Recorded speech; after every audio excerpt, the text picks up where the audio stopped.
Way up in northern Japan, on the coldest, darkest night of the year, monsters come for the children. They're loud, they're scary, they're even armed. But what if this whole terrifying tradition isn't about punishment at all? What if it's actually one of the most powerful acts of love you've ever seen? Let's pull back the demonic mask and find out what's really going on. It all starts with this roar that just echoes through the snowy villages of the Oga Peninsula. Are there any bad kids here? Any crybabies? For the kids hearing that, it is the sound of pure terror. It's the iconic cry of a creature they call the Namahage. I mean, just picture it. You're cozy and warm inside your house on New Year's Eve, and then all of a sudden, bam! The doors crash open. These towering figures in demonic masks and straw capes just storm inside, stamping their feet and waving these huge knives around. And they're there for one reason: to find any lazy, disobedient kids and drag them off to the mountains. So yeah, this is the image most of us have, right? It's Japan's version of the boogeyman, a scary story to make kids behave. But that's not the whole story. It's not even close. What if I told you that this entire spectacle, all the screaming, the fear, the monsters, is actually a carefully planned performance designed to bring a family closer together? To get to the love part, we first have to really understand the fear. So let's break down what makes this visit so genuinely terrifying. And this is not some new thing, not at all. This tradition is ancient. I mean, look at this illustration from all the way back in 1811. It shows that this raw, chaotic energy has been a part of family life for centuries. It's always been this intense, in-your-face experience. And when I say intense, I mean it. The second a Namahage bursts into a home, the noise level shoots up to around 90 decibels. To put that in perspective, that's about as loud as a subway train pulling into the station. It's a total sensory shock, and it's designed to immediately let you know this is not a normal night. But here's the thing. Underneath all that noise and chaos, there's a hidden order. The whole performance is actually a really structured ritual, and every single move, every stomp, has a specific purpose. So let's start unpacking it. Okay, take the stomping. It looks like just pure aggression, right? But it's not random at all. It's a very precise 7-5-3 sequence. They stomp 7 times when they come in, 5 times before they sit down, and 3 times just before they leave.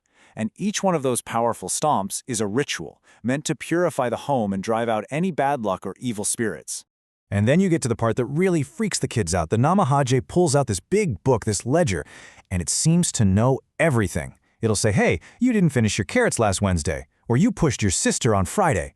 How in the world does this deity know so much? Well, because the parents secretly gave them the list ahead of time. It's kind of like a conspiracy of love, all to make the child feel like the gods are truly watching over them. All right, so the chaos is really a ritual, and their all-knowing power is a clever trick from the parents. Now let's decode the symbols that make this so scary. And we have to start with the most obvious one. Yeah, that giant knife. Everyone's eyes go right to it. And it looks like a weapon, plain and simple. But its real job is symbolic.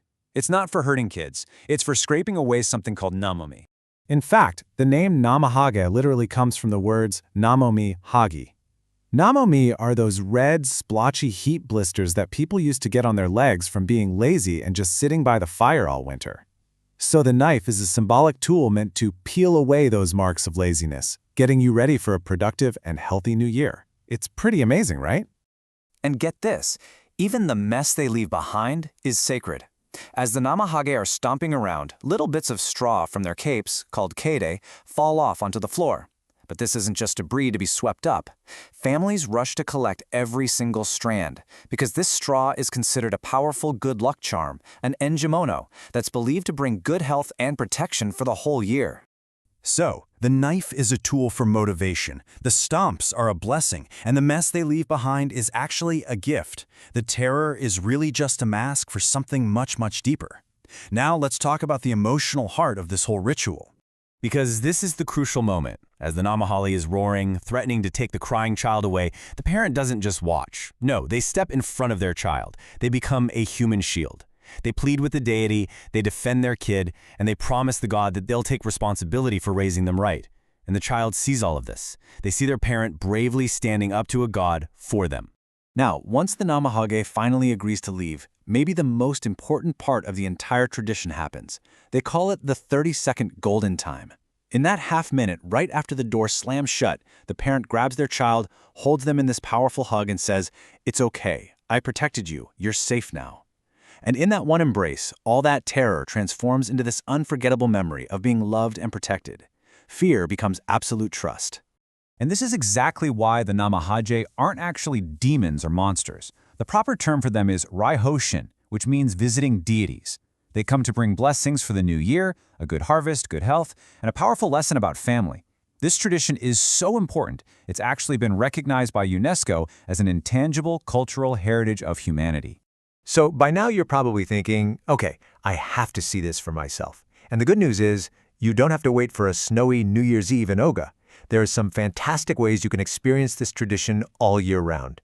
So if you go to Oga, your first stop has to be these two spots, which are right next to each other. First, at the Namahage Museum, you can see over 150 of these incredible, unique, handcrafted masks. Each village has its own style. Then you walk next door to the Oga Shinzan Folklore Museum, where you can sit inside a real traditional farmhouse and watch a live reenactment of the whole ritual. And a combined ticket gets you into both. Or if you can time your visit for February, you absolutely have to see the Namahage Serado Festival. It is this huge, spectacular event. It mixes the ancient ritual with the power of taiko drumming and these giant fiery torches as dozens of Namahage come marching down a snowy mountain in the dark. It is a sight you will never, ever forget. Because in the end, that's what this is all about. The booming voices, the scary masks, the stomping feet, it's all part of a grand performance. A love ritual designed to take that invisible bond between a parent and their child and make it visible, make it real, and make it unforgettable.